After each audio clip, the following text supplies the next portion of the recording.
Alright guys, this is a Draper 50mm padlock, 5 pins. There's the key, and there's the keyway. Show you the lock working.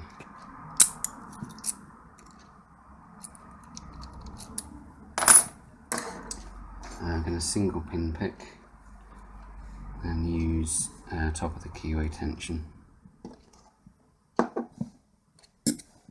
Okay, start at the front. Just going to pins a bit of a rake to start with.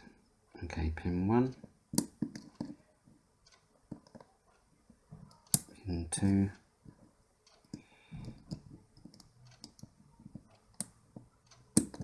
three.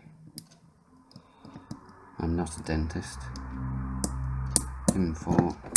I think I got pin 5 with that one as well. So yeah, pretty standard, pretty straightforward process. Just go from pin 1, work backwards. Alright guys, thanks for watching. I'll see you soon.